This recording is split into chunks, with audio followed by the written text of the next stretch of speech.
Do artists really have to starve to be true to their craft?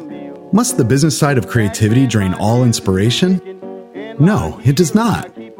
5 minutes on creative entrepreneurship can help you master the business side of creativity, reap greater rewards from your talent, and enjoy your work to the fullest.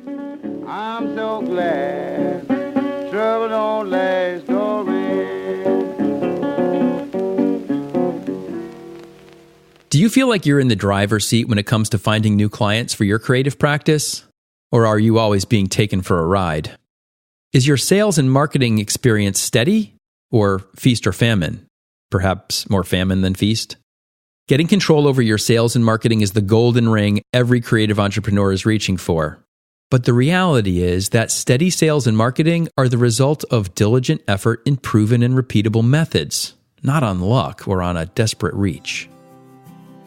I'm Eric Holter, and I've been a serial creative entrepreneur for over 3 decades.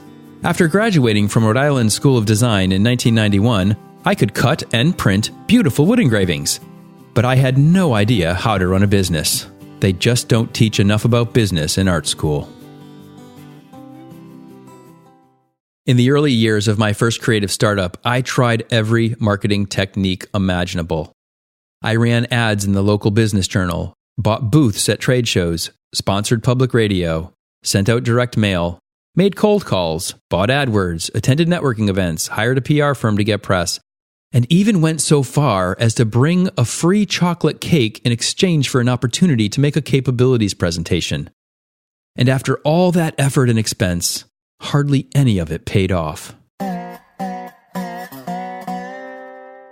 Part of my problem was that my firm was positioned as a generalist. We offered web design and development to whoever needed it and had a decent budget. And when you're a generalist, what can you really say to a general audience that differentiates you from all the others? You might claim greater creative talent, better design, but such evaluations are ultimately in the eye of the beholder.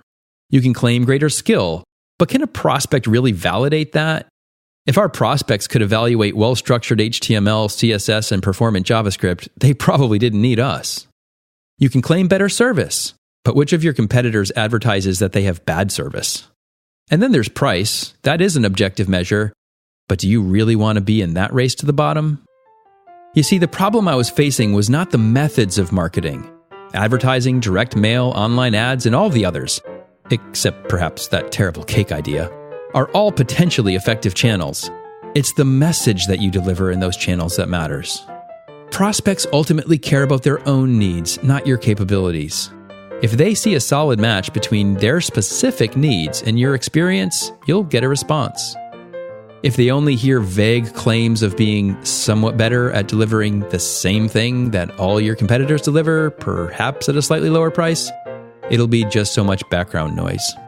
The irony is that most creatives understand the need to establish a focused message and clear brand identity when they're advising their clients.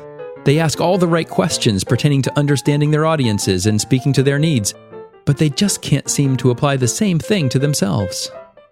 But if you can get more focused in your message, targeting specific solutions for particular kinds of clients, your marketing efforts can be transformed from desperate cake delivery to qualifying the best clients for you from a host of opportunities seeking your help.